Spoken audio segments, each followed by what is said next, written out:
Hello, everyone, and welcome back. This is your English listening practice podcast to help you learn and improve naturally.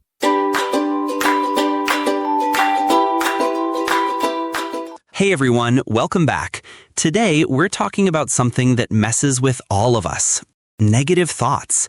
Oh boy, my brain is basically a full-time manager of those, especially at 3 a.m. Right? Like when you're about to sleep and suddenly your brain's like, hey, let's replay every embarrassing thing you've ever done in HD. All the time. It's like the bad comment is written in glowing neon letters, while the good ones are written with invisible ink. So true. And here's the thing, none of this is actually our fault. Wait, what? Not my fault? Good. Who do I blame? My cat? Not this time. You can blame your ancestors. Our brains evolved with a built-in alarm system that's obsessed with spotting danger. Danger? Like what? Falling coconuts?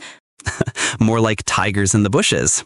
Thousands of years ago, if our ancestors missed a threat, it was game over. So their brains became wired to notice problems first. Okay, that makes sense. Spot tiger equals live another day. Exactly. And that system was so crucial, it's hardwired into us. But here's the wild part. When that alarm goes off now, it doesn't just ring a bell in your mind. It floods your whole body with chemicals that make you feel stressed. It's like your brain cries, "Wolf," and your whole body panics. Okay, so here's a question for you all. Have you ever had someone say one negative thing to you, maybe even years ago, that you still remember perfectly, like it was yesterday? Does it happen to you? Let us know in the comments what it was. It's so frustrating because it feels like these thoughts are in control, not you. You try so hard to stop the negative spiral, but your brain just keeps pulling you back. Now, let's talk about what science says regarding negative thinking in our mind and body, how it actually affects us. Yeah, and it's pretty shocking. It's not just a bad mood. Science shows that negative thoughts create real physical changes inside of us. For example, when you stress or think negatively, your brain releases a chemical called cortisol. Cortisol? What's that? It's often called the stress hormone. It's like your body's alarm system. But when that alarm is constantly going off because of negative thinking, it's like crying wolf over and over. This high level of cortisol can weaken your immune system, making you more likely to get sick. Really? So if I'm always thinking negatively, I might actually get more colds? Exactly. It also affects your mind. Studies show that constant negative thinking can shrink the part of your brain responsible for memory and learning, and it strengthens the part that creates more fear and anxiety. It's like a dangerous cycle. That's scary. So negative thoughts literally rewire our brains for more negativity? Unfortunately, yes, and it doesn't stop there. It affects your body too. It can lead to muscle tension, headaches, stomach problems, and even high blood pressure over time. Your body can't tell the difference between a real threat and a negative thought. It just reacts. So that feeling of your stomach hurting when you're worried, that's real. It's totally real. Your mind and body are deeply connected. That's why changing our thinking isn't just positive talk, it's a health necessity. Wow, I had no idea our brains could be that powerful. So if all this negativity is so harmful, what can we actually do? Can we stop it? Absolutely. And the best part, you don't have to just think positive and hope for the best. Science actually gives us real tools. It all comes down to something called neuroplasticity. Neuro what now? That sounds complicated. I know, it's a mouthful. But the idea is simple. Your brain can change and rewire itself throughout your life. It's not stuck in one shape.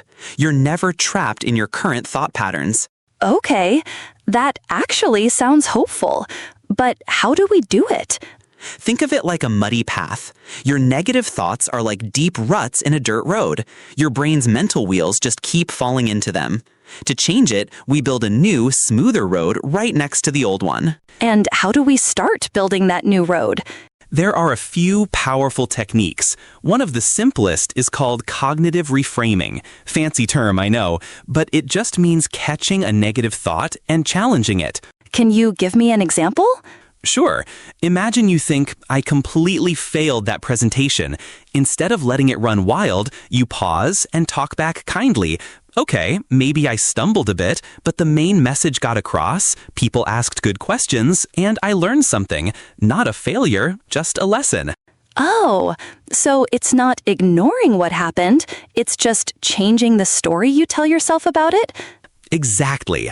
You're arguing with the unfair critic in your head. Another huge tool is mindfulness, basically noticing your thoughts without letting them sweep you away. How does that work in real life? Instead of thinking, I'm a failure, you train yourself to think, I'm having the thought that I'm a failure. That tiny shift creates space between you and the thought. It's just a thought, not a fact. Wow, that actually sounds simple, but really powerful. It really is. And the more you practice, catching, reframing, noticing, the stronger your new mental path becomes. Soon, your brain will automatically take the new, smooth road instead of the old, muddy rut. So we have to stop talking negatively to ourselves. This negative self-talk makes the pattern stronger, even when we don't realize it. Correct. And some people are like this all the time. They just have this negative habit. At home, at the office, with friends, everywhere. Right. But why? Why are they like that? I mean, what's the real reason someone becomes so negative? That's such a good question. There are actually many reasons. Often, it starts a long time ago. Think about the environment they grew up in. What do you mean? Well, if someone grew up in a home where people always expected the worst, or where they often heard things like, we can't afford that, or that's too risky, or even just constant complaining, that becomes their normal. It's like learning a language. You learn the language of negativity without even realizing it. Oh, so it's like a habit they learned from the people around them? Exactly. Their brain built those negative pathways because that's what it saw and heard every day. It's not that they are a negative person on purpose, it's that negativity was their first language. That's actually really sad when you think about it. It's not entirely their fault. And negative experiences can also train our brains to be on constant alert. For example, if you've been criticized a lot at work or had a friendship that ended badly, your brain might start expecting the worst in new situations, even when there's no real danger. So past hurts can kind of put our brains on high alert forever? In a way, yes. It's like your brain builds a library of bad memories. Then, when something even slightly similar happens, it instantly pulls that old book off the shelf and says, see, this always happens. Wow. So we're basically walking around with invisible libraries of pain guiding our reactions. Exactly.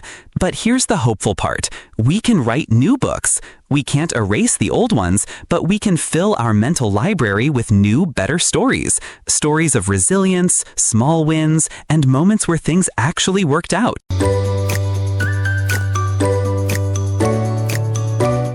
If you want to learn English through listening to podcasts in a cozy and comfortable way, make sure to subscribe and hit the notification bell. Our goal is to help you improve your fluency with daily English conversations, natural speech, and practical tips that fit into your everyday life.